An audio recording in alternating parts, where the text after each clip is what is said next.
शुरू करते हैं एक्सरसाइज 6.2 से। Question number 5।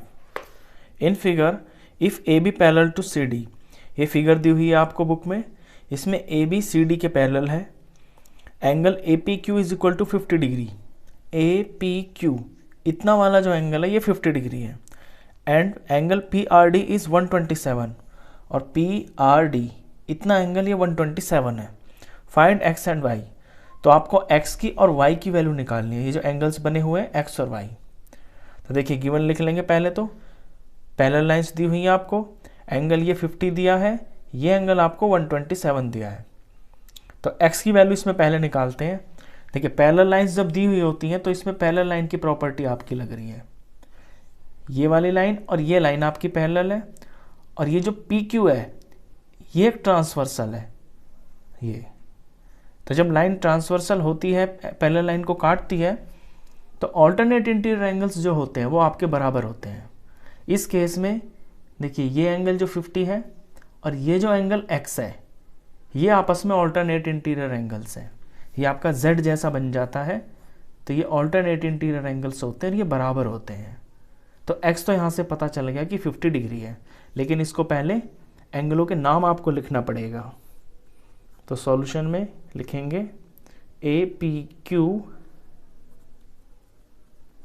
Is equal to angle P Q R. ये आपस में बराबर है। क्यों? क्योंकि ये ऑल्टरनेट इंटीरियर एंगल्स हैं और लाइंस पैरेलल हैं, तभी बराबर होते हैं आपके। अगर लाइंस पैरेलल नहीं होंगी तब भी ऑल्टरनेट इंटीरियर बोले जाएंगे आपके, लेकिन तब ये आपके बराबर नहीं होते हैं। ठीक है, अब इसकी वैल्यू लिखते हैं। देखिए ए पी क्यू की वैल्यू दी हुई है 50 डिग्री और पी क्यू आर आपका x।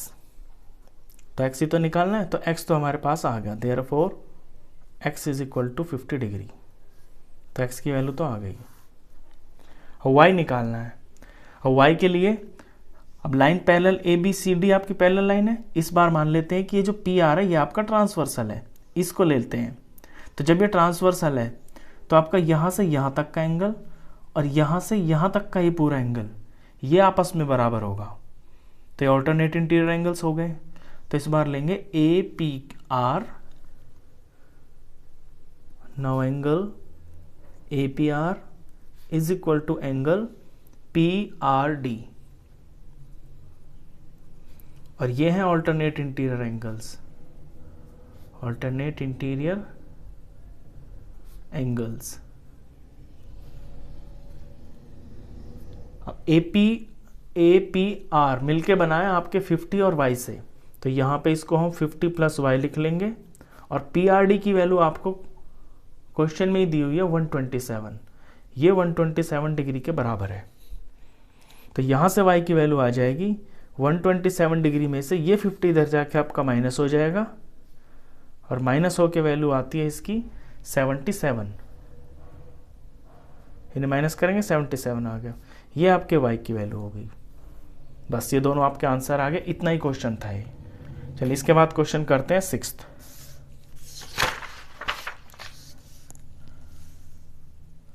क्वेश्चन 6 बुक से रीड करते हैं। क्वेश्चन 6 आपका बहुत इंपॉर्टेंट क्वेश्चन है। इन फिगर 6.33, ये 6.33 फिगर जो आपको दी हुई है, इसके अंदर P Q and R S are two mirrors placed parallel to each other. ये पी क्यू और ये आर एस, ये दो आईने हैं और ये आमने सामने पैरेलल रखे हुए हैं। An incident ray A B strikes the mirror P Q at B. एक रे है ए बी रे, ये पी क्यू मिरर को यहाँ पे टकराती है बी पॉइंट पे। देख रहे हैं आप, ये जो ए बी है ये ऐसे आई और पी क्यू मिरर के ऊपर बी पॉइंट के ऊपर टकराई। The reflected ray moves along the path B C. और फिर रिफ्लेक्टेड, जब कोई आईने के ऊपर कोई चीज़ पड़ती है, कोई रोशनी पड़ती है, तो वो वापस भी तो जाती है, उसे रिफ्लेक्शन बोलते हैं। तो यहाँ आने के बाद बी से फिर ये बी सी की तरफ चली गई and strikes the mirror R S at C. और जो आर एस मिरर है इसको इसने सी पॉइंट पे स्ट्राइक किया। And again reflects back along CD, और फिर यहाँ टकराने के बाद फिर से CD की तरफ चली गई, यहाँ टकराई फिर इस तरफ चली गई। तो prove that AB parallel to CD। तो आपको प्रूव करना है कि ये जो AB है और ये CD है, ये जो दो रेज हैं ये आपकी पैरेलल है, ये आपको प्रूव करना है। तो क्वेश्चन सिर्फ इतना है कि यहाँ से एक रे आई, यहाँ टकराई, यहाँ से आके इस आईने पे टकराई और फिर यहाँ से ऐसे चली गई। तो इन दो लाइनों को आपको पैरेलल प्रूव करना है। ये क्वेश्चन बहुत ही इंपॉर्टेंट है, तो आप इसे थोड़ा ध्यान से देखना। ये इसकी फिगरें मैंने बनाई हुई है। अब क्वेश्चन को करने के लिए इसमें आपको थोड़ा कंस्ट्रक्शन करना पड़ेगा। कंस्ट्रक्शन मैं ऑलरेडी कर चुका हूँ। कंस्ट्रक्शन क्या है कि ये जो AB और C एंगल बना हुआ है आपका, यानी कि B पॉइंट पे आपको एक परपेंडिकुलर बनाना है। मान लिया BE बना दिया, और इसी तरह से C पॉइंट के ऊपर आपको एक परपेंडिकुलर बनाना है। मैंने यहाँ पे CF बना दिया। ये इसके अंदर कंस्ट्रक्शन है। उसके बाद इसमें कुछ एंगल्स का यूज़ होगा, उन एंगलों का नाम रख लेंगे। मैंने यहाँ पे 1 रख लिया, ये 2 रख लिया, ये 3 रखा और ये 4 रखा। तो सबसे पहले कंस्ट्रक्शन किया, तो इसको कंस्ट्रक्शन को आप लैंग्वेज में लिख के दिखाएंगे।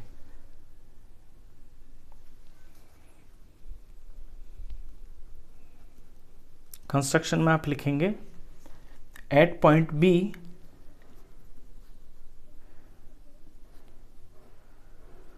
Draw BE perpendicular to PQ। Draw BE perpendicular to BQ, यही तो किया है। एंड फिर at point C, at point C point के ऊपर draw CF perpendicular to RS। ये तो है इसमें कंस्ट्रक्शन।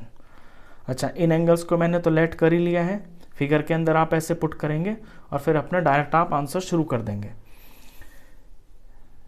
देखिए, एंगल 1 और एंगल 2, इसमें ये दोनों आपके बराबर हो जाएंगे। आपने फिजिक्स में पढ़ा होगा कि जब किसी आईने के ऊपर कोई रे पड़ती है और फिर वो वहाँ से टकरा के इस तरह से जाती है, तो ये जो यहाँ पे जो परपेंडिकुलर बनेगा, ये इस पूरे एंगल को 2 हिस्सों में बांट देगा।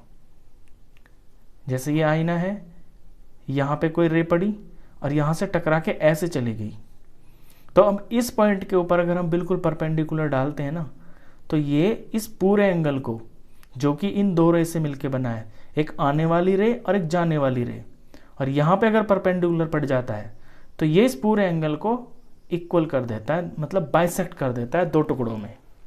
इसे हम इस तरह से लिखते हैं। पहले तो लिखेंगे angle 1 is equal to angle 2 यहाँ पे, और यहाँ पे लिखेंगे angle 3 is equal to angle 4, और दोनों का रीजन लिखेंगे हम angle of incident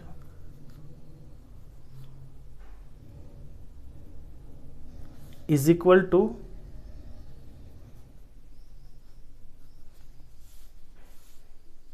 angle of reflection.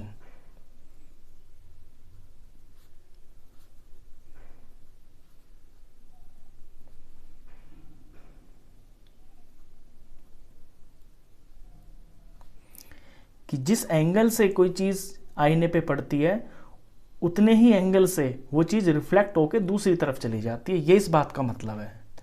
ठीक है, 1 और 2 आपस में बराबर, 3 और 4 आपस में बराबर, ये हमने लिख लिया। इन्हें मैं नंबर 1 और 2 लिख लेता हूँ।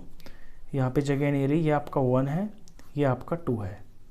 अब एक चीज़ और देखिए आप फिगर में, हमने BE परपेंडिकुलर खींचा था PQ के, और CF को परपेंडिकुलर किया था RS के। तो ये इस लाइन पे परपेंडिकुलर, ये इस लाइन पे परपेंडिकुलर। तो परपेंडिकुलर लाइंस जो होती हैं, जब आमने सामने इस तरह से परपेंडिकुलर होती हैं, तो वो लाइंस पैरेलल हो जाती हैं। यानी कि BE और FC ये आपकी पैरेलल लाइंस हो गई। जब ये पैरेलल लाइंस हो गई तो फिर ऑल्टरनेट इंटीरियर एंगल्स आपके बराबर हो जाते हैं। मैंने भी बताया ना, पैरेलल लाइंस में आपका Z जैसा बन जाता है, तो ये वाला एंगल और ये वाला एंगल ये बराबर होते हैं, इन्हें बोलते हैं ऑल्टरनेट इंटीरियर एंगल्स। तो यहां ऐसे लिखेंगे because BE parallel to FC, therefore angle 2 is equal to angle 3, और रीजन लिखेंगे ऑल्टरनेट इंटीरियर एंगल्स। इसे नंबर 3 रखते हैं। अब देखिए 1, 2 और 3 से आप क्या देखेंगे, 1 2 के बराबर है, 3 4 के बराबर है, और 2 और 3 आपस में बराबर है। तो यहां से ये जो 2 और 3 है ये तो आपस में बराबर हो गए। तो हमें क्या मिल गया, हमें मिल गया कि 1 और 4 भी आपस में बराबर होंगे, क्योंकि 2 और 3 आपस में ये दो इक्वेशन है। इसमें 2 1 के बराबर, 3 4 के बराबर, और 2 और 3 आपस में बराबर। तो बाकी की जो दो चीजें ये भी तो आपस में बराबर होंगी। तो यहां से हमें रिजल्ट मिल गया, लिखेंगे फ्रॉम 1 2 एंड 3 हमें मिल गया कि angle 1 is equal to angle 4 है। एंगल 1 एंगल 4 के बराबर। अब यहां तक तो बिल्कुल सीधा क्वेश्चन है। इसके बाद जो करना है वो आपको अपनी तरफ से करना है। रिजल्ट लाने के लिए क्या करेंगे, इन दोनों एंगल्स को ट्वाइस कर देंगे, यानी इसको 2 से मल्टीप्लाई कर दिया, इसको भी 2 से मल्टीप्लाई कर दिया। ट्वाइस कर लिया तो इसे बारी बारी से अलग से लिख लेंगे, एंगल 1 प्लस एंगल 1। इसी तरह इसे लिख लेंगे एंगल 4 प्लस एंगल 4। अब क्या करेंगे कि यहां पे 1 तो 1 है, लेकिन यहां 1 की जगह पे ना हम 2 लिख लेंगे। ऐसा क्यों करेंगे, कि देखिए हमारा एंगल 1 एंगल 2 के बराबर है ना, लिख सकते हैं हम ऐसा। यहां पे क्या करेंगे, एंगल 4 को तो एंगल 4 रख लेंगे, लेकिन एक एंगल 4 को हम एंगल 3 लिख लेंगे, क्योंकि 4 और 3 बराबर है। यहां पे मैंने इसको 3 लिख लिया, और रीजन में मैं यहां दे दूंगा कि फ्रॉम 1 एंड 2। 1 एंड 2 से रीजन, क्योंकि ऊपर ये क्यों है बराबर, क्यों लिखा है, ये 1 और 2 में हम दिखा चुके हैं ऊपर। ये क्यों किया हमने, क्योंकि 1 और 2 मिलके मेरा ये एंगल पूरा बन गया, DCB पूरा एंगल बन गया, और 3 और 4 से मिलके मेरा बन गया ABC। तो एक कंप्लीट एंगल बन गया। और ये जो दोनों एंगल बन रहे हैं ये बन रहे हैं आपके ऑल्टरनेट इंटीरियर एंगल्स। कौन सी दो साइडों में, कौन सी दो लाइनों के बीच, AB और CD के बीच। तो जब ऑल्टरनेट इंटीरियर एंगल्स बराबर हो जाते हैं तो आपकी वो लाइनें पैरेलल हो जाती हैं।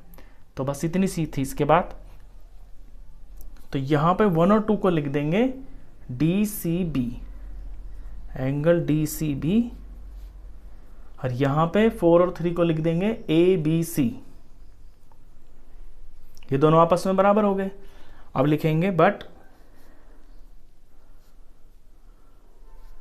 दे आर ऑल्टरनेट